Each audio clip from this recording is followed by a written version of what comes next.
Bom, aqui na sequência nós vamos fazer um exercício então de aplicação de piezômetros em barragens com o intuito de calcular a velocidade de percolação da água numa barragem de terra homogênea, ou seja, uma barragem que é composta por um único maciço de terra, por um único material argiloso, portanto, chamada de barragem homogênea. Vamos ver aqui nesse exercício enunciado para a gente entender melhor o problema. Bom, o enunciado é o seguinte: nesse exemplo, nós temos uma barragem de terra homogênea cuja percolação de água é mensurada por piezômetros instalados na crista e no talude de jusante. Vamos ver essa figura. Temos aí 4 piezômetros, conforme a gente pode ver, que estão 2 deles instalados na crista da barragem, na parte mais alta da barragem, o piezômetro P1 e o piezômetro P2, e os piezômetros P3 e P4 instalados no talude de jusante dessa barragem, certo? Bom, diante dos níveis de água a montante e a jusante, veja que há níveis de água no reservatório montante, esse NA, que é um nível de 865 metros, isso em relação ao nível do mar, essa é a cota altimétrica do nível da água, certo? E há também um nível de água jusante, logicamente mais baixo, né? Nós estamos aqui no rio, no leito do rio, já depois da barragem, no jusante da barragem, na cota 840, o nível de água de jusante na cota 840. Portanto, há um desnível, né, no caso de 25 metros, entre a água no reservatório e a água a jusante da barragem, certo? A crista da barragem, nesse caso, está 3 metros, né, acima do nível de água do problema, certo? Bom, esses são os níveis que são comentados aqui. Então, diante dos níveis de água montante e a jusante da barragem, bem como dos níveis lidos nos piezômetros, pede-se para calcular as velocidades da água percolante no interior do maciço. Os piezômetros eles vão capturar, então, água, níveis de água no seu interior. Esses níveis de água são medidos a partir da profundidade do nível. Conforme a gente vê, a medição ocorre a partir da extremidade superior do piezômetro, quando é mergulhado aquele cabo, aquela cordinha com o sensor, que vai nos indicar que posição está o nível de água dentro do material poroso, esse nível de água aqui, NA1. Então, temos aqui um piezômetro P1, PI, por exemplo, né? O nível de água NAI, ou seja, o nível de água medido no piezômetro I, a profundidade desse nível de água, que é o que efetivamente se mede, e temos um maciço que vai ter condutividade hidráulica constante, conforme o enunciado diz, ou seja, nós vamos considerar que em todo o trecho desse maciço ele tenha um valor constante de condutividade hidráulica. Então, aqui ele vai ter uma condutividade hidráulica que nós vamos chamar de K, aqui a condutividade hidráulica é o mesmo K, mesmo valor de K em toda a sua extensão, certo? Esse K, conforme nós vimos, é um parâmetro do sistema solo meio poroso que vai medir a facilidade de percolação da água pelo meio poroso. Mais uma vez, quanto maior for o K, a condutividade hidráulica, mais permeável é o meio e mais facilidade ele tem para deixar a água passar por dentro dele. Obviamente, esse meio não será muito permeável, uma vez que é uma barragem de terra, que tem que ser um meio de baixa permeabilidade, certo? Mas mesmo assim, no exemplo visto, os 4 piezômetros capturaram água no seu interior.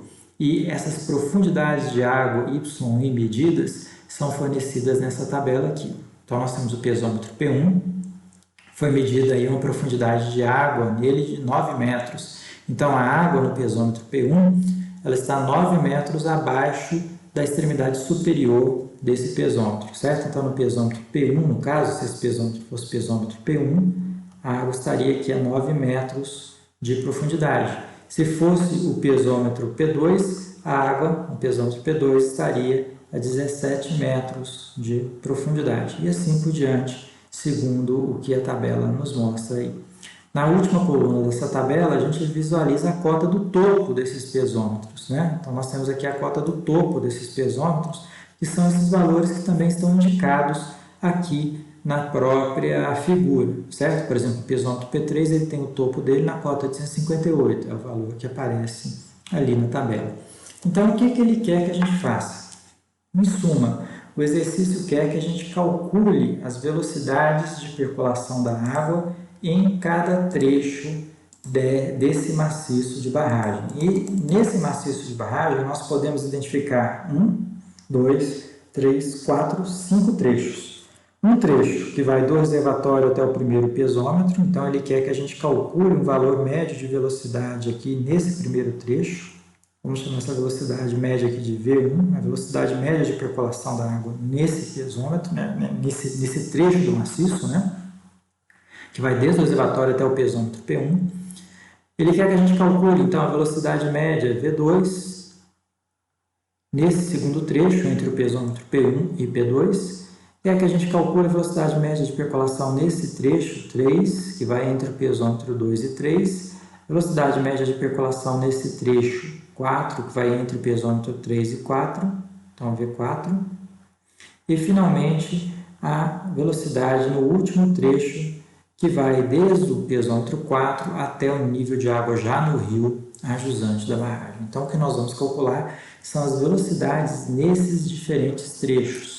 Como fazer isso? Aplicando uma lei que provavelmente vocês já estudaram na mecânica dos solos, que permite calcular a velocidade de percolação de líquidos em meios porosos. No caso, o líquido nosso é a água. Essa é a lei de Darcy.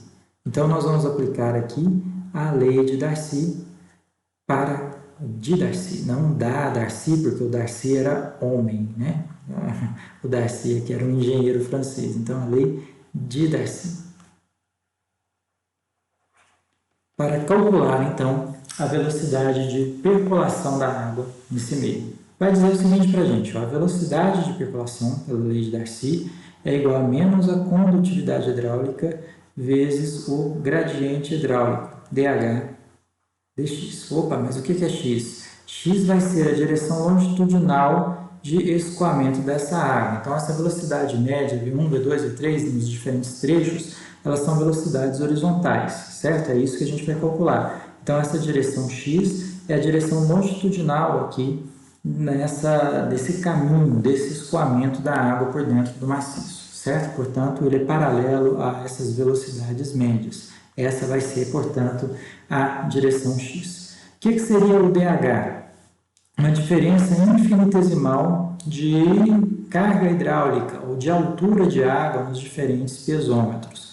Se a gente transportar essa lei de Darcy para o nosso problema, nós podemos escrevê-la dessa maneira aqui, que a velocidade, então, é aproximadamente igual a menos a condutividade hidráulica, e nós vamos transformar essas diferenças infinitesimais, dH, por diferenças finitas, ΔH. E essa diferença infinitesimal de espaço, dx, por uma diferença finita de espaço, ΔX. Certo? Então, nós saímos das dimensões infinitesimais e chegamos em dimensões finitas, ΔH e ΔX. O que seria esse ΔH? Seria a diferença entre os níveis de água em dois pesômetros consecutivos. Por exemplo, nesse pesômetro foi registrado esse nível de água NA, vamos chamar aqui NAI, certo? Esse outro pesômetro aqui foi registrado esse outro nível de água, vamos chamar esse nível de água aqui de NAI mais 1, para indicar que é o pesômetro da frente, o pesômetro seguinte, tá? Então, aqui o nível de água registrado nesse pesômetro é NAI mais 1.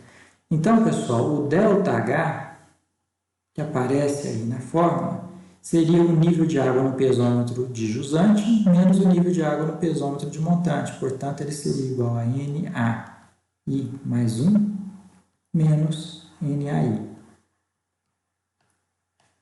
Certo? Esse é o valor do ΔH. Veja que se fizermos uma análise do sinal desse ΔH, ele vai ser negativo, porque o nível de água do pesômetro da frente sempre é menor do que o nível de água do pesômetro de trás, indicando que a água percola nesse sentido, do pesômetro de trás para o pesômetro da frente, ou seja, a água vai percolar nesse sentido, do pesômetro da esquerda para o pesômetro da direita, certo? Bom, Isso aqui sendo, portanto, negativo, acaba no produto multiplicando com o sinal negativo do menos K, da fórmula. O sinal não é da condutividade hidráulica, o sinal é da fórmula, né? Acaba multiplicando com esse sinal negativo e aí a velocidade fica positiva, certo?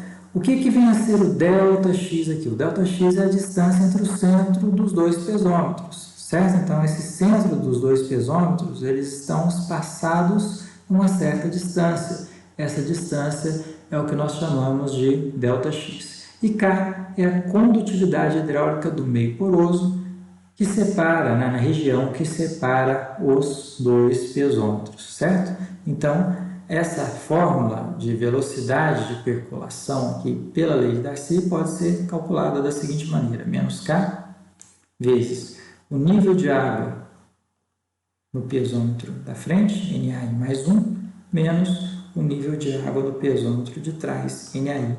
Tudo isso dividido pelo espaço deixado entre esses dois pesômetros, o espaço ΔX. É essa fórmula que nós vamos aplicar, portanto, para calcularmos a velocidade de percolação nos 5 trechos que nós temos condições de obter os valores de nível de água, seja pelo reservatório, seja pelo próprio pesômetro. Certo, pessoal? Então, nós vamos utilizar essa fórmula aí para fazer esse cálculo. Como esse cálculo ele é feito de maneira repetitiva, nós vamos abrir uma planilha de Excel e sistematizar o cálculo nessa planilha, que vai nos permitir um cálculo mais rápido. Vamos para ela agora.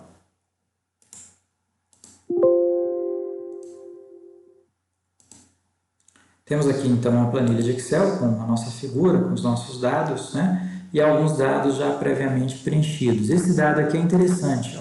É o valor da condutividade hidráulica do maciço da barragem, né? Essa condutividade hidráulica está em metros por hora. Temos aqui 1, 2, 3, 4, 5, 10 a menos 5 metros por hora, certo? Nós vamos transformar essa condutividade hidráulica, que é baixa, conforme vocês podem ver, em metros por segundo, certo? Então, de metros por hora para metros por segundo, uma hora tem quantos segundos? 3.600 segundos. Então, nós vamos pegar o valor da condutividade hidráulica em metros por hora e vamos dividir por 3.600. Uma hora tem 3.600 segundos. E chegaremos a esse valor aí na ordem de 10 a menos 9 metros por segundo. 2,78 vezes 10 a menos 9 metros por segundo. É uma condutividade hidráulica muito baixa, porque temos ali nesse material da barragem uma argila compactada, portanto, com baixa condutividade hidráulica.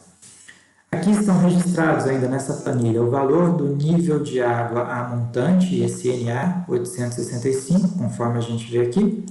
O nível de água jusante, 840, conforme a gente visualiza aqui. E o nível da crista, a cota da crista, 868, conforme a gente pode identificar pela figura. Também aparece na figura a mesma tabela que foi apresentada no enunciado do exercício, essa mesma tabela que aparece aqui no enunciado do nosso exercício, né, com as leituras de profundidades nos diversos pesômetros. Então, é essa mesma tabela que aparece aqui, ó, pesômetro P1, P2, P3, P4, temos diferentes leituras de profundidade, elas são chamadas aqui no caso de Y, certo? Então, a água, por exemplo, ela está a 9 metros de profundidade no pesômetro 1, a 17 no pesômetro 2, a 15 no pesômetro 3 e a 7,5 metros de profundidade no pesômetro 4. E aqui também fica registrada a cota de topo do pesômetro, né? A cota da parte superior de cada um desses pesômetros, o que está identificado aqui na figura. Nessa planilha de baixo, são apresentados os 5 trechos do problema, né? O trecho que nós estamos chamando de trecho 1, esse primeiro trecho, entre o reservatório e o primeiro pesômetro, então é o trecho P1, que tem um comprimento de 10 metros, conforme a gente vê aqui. O trecho 2, entre os dois pesômetros P1 e P2, que tem um comprimento de 15 metros, conforme a gente vê aqui. O trecho 3, entre o pesômetro P2 e P3, o trecho de comprimento 20 metros, é esse trecho. O trecho 4, que tem um comprimento de 20 metros, está entre o pesômetro 3 e 4. E, finalmente, o quinto e último trecho, entre o pesômetro 4 e o nível de água do rio a jusante da barragem, um trecho que tem 12 metros de extensão, certo? Portanto, o objetivo é fazer, primeiro, aqui, o cálculo da cota altimétrica da água nos diversos pesômetros, certo?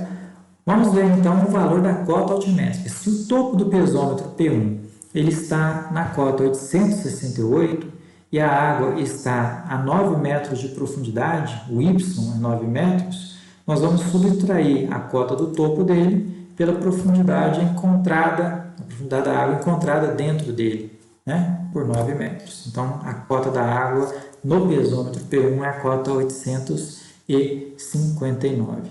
E aí nós vamos fazer tudo isso para os demais pesômetros, para encontrarmos as cotas de água nesses diferentes pesômetros. Vamos ver aqui o 2. Né?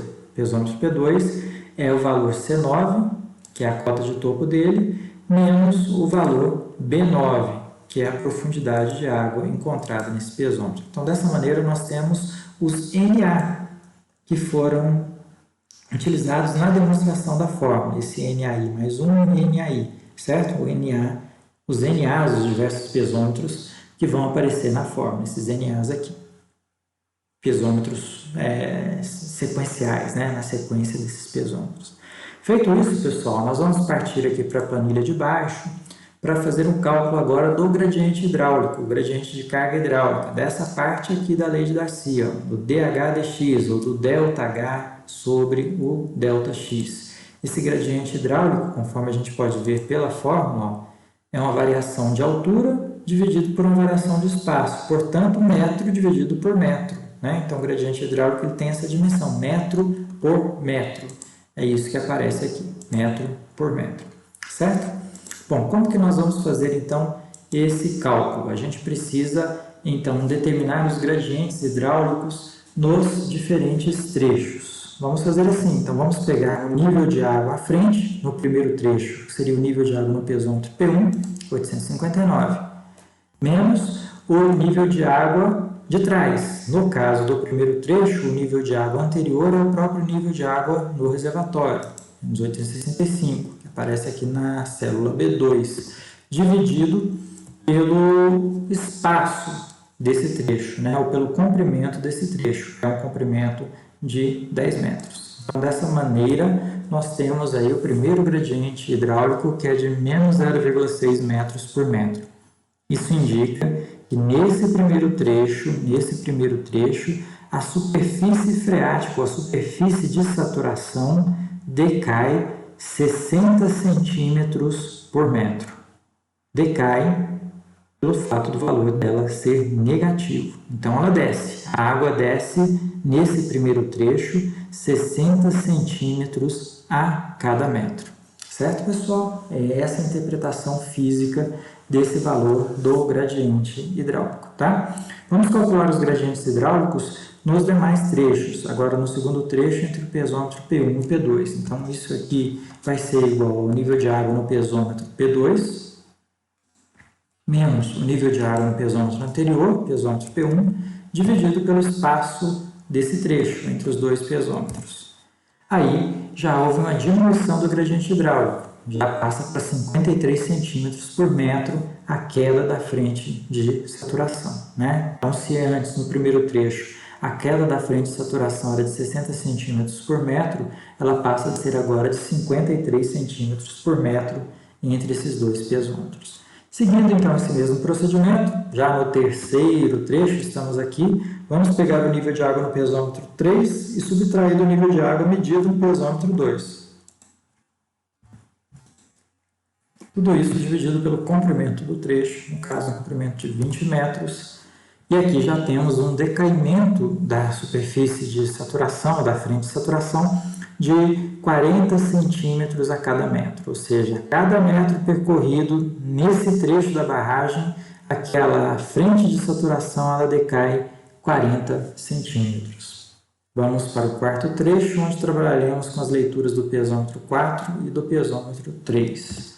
O gradiente hidráulico é menos, né? É a leitura do pesômetro 4 menos a leitura no pesômetro 3, dividido pelo espaço deixado entre os dois pesômetros, o espaço existente, e aí já há uma queda desse gradiente hidráulico para 12,5 centímetros por metro, certo? Então, a cada metro de passagem nesse quarto trecho, nesse trecho indicado aqui pelo cursor, há um decaimento de 12,5 centímetros da frente de saturação. Ela suavizou o seu decaimento nesse trecho, conforme a gente pode ver. E vamos agora para o quinto e último trecho, o trecho de jusante, certo? Entre o pesômetro 4 e o nível de água no rio já a jusante. Então, esse valor aqui é igual ao nível de água do rio a jusante, esse valor que está aqui na coluna B3, menos o nível de água no pesômetro 4, dividido pelo espaço, que aqui é um espaço de 12 metros. E é um decaimento de cerca de 4 centímetros por metro. Já temos um gradiente hidráulico bem mais suavizado, né? Então, a cada metro de passagem nesse último trecho, a frente de saturação, ela cai 4 centímetros. E essa suavização da frente de saturação, à medida que a água percola no interior maciço da barragem, ela é desejável, que vai mostrar que essas velocidades vão diminuir próximos à região de jusante. Consequentemente, diminui aquele potencial de carreamento de partículas finas. Quanto menor for a velocidade da água percolante, menos partículas finas do maciço essa água consegue carrear. E conforme nós comentamos na teoria, isso é bom, porque são essas partículas finas que dão coesão ao material argiloso. Se essas partículas finas eventualmente são levadas pela velocidade da água, são lavadas do interior da barragem, essa barragem, com o passar do tempo, ela vai perdendo coesão e vai perdendo a sua integridade, aumentando os riscos de ruptura. Certo, pessoal? Então, é muito interessante que aconteça isso mesmo, que as velocidades vão diminuindo, que os gradientes hidráulicos vão diminuindo à medida que essa água percole no interior da barragem. Não seria desejável encontrar um elevado gradiente hidráulico já nessa região próxima do talude de jusante. Isso não seria desejável de jeito nenhum, certo? Finalmente, vamos aplicar a lei de Darcy. Aplicar a lei de Darcy aqui, multiplicando menos a condutividade hidráulica pelo valor do gradiente hidráulico, certo? Nessa altura ali na nossa planilha, o nosso gradiente hidráulico ele já está todo calculado, portanto, nós já sabemos isso aqui, ó. Isso aqui foi o que nós acabamos de calcular. O que nós vamos fazer agora é multiplicar menos a condutividade hidráulica pelo gradiente hidráulico para que a gente finalmente obtenha o valor das velocidades de percolação em cada trecho. É isso que vamos fazer aqui então. Então aqui nessa parte da tabela, onde já vamos calcular a velocidade de metros por segundo, nós vamos pegar menos o valor da condutividade hidráulica, aqui em metros por segundo, certo? Nós vamos fixar esse valor. Esse valor ele vai ser fixo, porque ele está sempre na célula C1, então a gente coloca aqui o cifrão antes do C e o cifrão antes do 1 para indicar que a célula C1 ela é uma célula fixa nesse nosso cálculo, porque sempre a condutividade hidráulica está ali na célula C1. Vezes o valor da coluna anterior, que é o gradiente hidráulico. Veja que são dois valores negativos, ó, menos a condutividade hidráulica vezes a coluna C15, que é um valor negativo, que vai conduzir, obviamente, a uma velocidade positiva, certo? Então, temos uma velocidade de 1,67 vezes 10 a menos 9 metros por segundo. Se arrastarmos essa fórmula para baixo, a gente consegue já obter o valor das outras velocidades. Veja que ao arrastar, o valor da coluna da célula C1 ele sempre permaneceu fixo. Ó. Independente se a gente desce ou não, o que muda é apenas o gradiente hidráulico, porque nós fixamos a célula C1, onde aparece o valor da condutividade hidráulica, que é um valor constante, conforme anunciado do exercício. Esse tipo de barragem aqui ele é constante, certo? Então, já temos aqui o valor da velocidade em metros por segundo e vamos calcular essa velocidade em metros por hora. Né? Sabemos que uma hora tem 3.600 segundos, então nós vamos pegar a velocidade em metros por segundo e vamos multiplicar por 3.600. Esse é o valor da velocidade em metros por hora. São valores muito pequenos, conforme vocês podem ver. Tá? Até mesmo se raciocinarmos em metros por hora, ou seja, quantos metros a água consegue percolar por dentro do maciço da barragem em uma hora, fica até difícil de imaginar de tão pouco que é isso. Por isso, nós vamos fazer mais uma transformação dessa velocidade para centímetros por hora. Aí a gente multiplica por 100, porque um metro tem 100 centímetros. Ainda assim, conforme vocês podem ver, essas velocidades são muito baixas, né? A velocidade 0,0006 ou 6 vezes 10 a menos 4 centímetros por hora. Isso ocorre em função da baixa condutividade hidráulica do material do maciço da barragem. Se essa condutividade hidráulica fosse alta, esses valores de velocidade seriam maiores. Vamos fazer aqui só um chute, depois a gente volta para o valor inicial. Ó. Vamos imaginar que a condutividade hidráulica fosse de 10 a menos 3 metros por hora, então 0,001. Olha lá como as velocidades aumentaram. As velocidades ficaram maiores do que no cálculo anterior. Tá? Vamos mexer aqui, 0,1. Olha lá como as velocidades aumentaram em relação ao cálculo anterior. Certo? Já seriam valores muito altos de velocidade, mas essa condutividade hidráulica de 0,1 metros por hora já é uma condutividade hidráulica de materiais arenosos.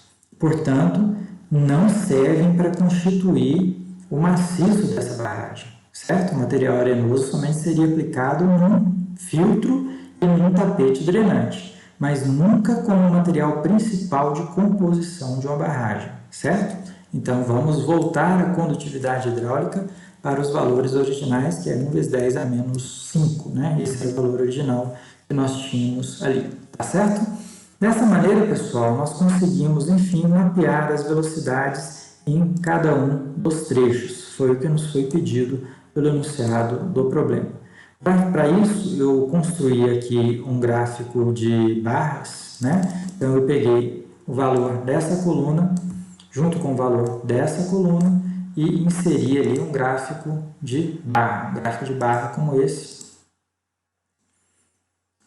Fiz uma edição desse gráfico de barra e é justamente isso que a gente tem aqui do lado, certo? Não vou até apagar isso aqui, eu só deixei registrado para ver como que se chegou nesse mapa de barras ali, certo? Então, fiz uma edição, coloquei o título dos eixos, né? O nome aqui, os rótulos com os valores da velocidade, e a gente tem aqui em cada um dos diferentes trechos, conforme a gente pode ver, né? Eu vou até arrastar aqui a nossa linha aqui para ficar melhor, ó. Essa linha eu vou arrastar para cá, para que ele fique sempre debaixo da barragem. Vou arrastar o meu gráfico aqui também. Isso. Então, a gente tem aqui nos diferentes trechos os valores da velocidade. Conforme nós podemos interpretar por esse resultado gráfico, há um decaimento da velocidade à medida que a água percola pela barragem. Um efeito que, conforme nós falamos, é desejável. Certo, pessoal? Então, esse exercício é uma aplicação interessante para que vocês relembrem a lei de Darcy e as suas aplicações dentro de barragem, utilizando as leituras de pesômetro para a determinação das velocidades de percolação.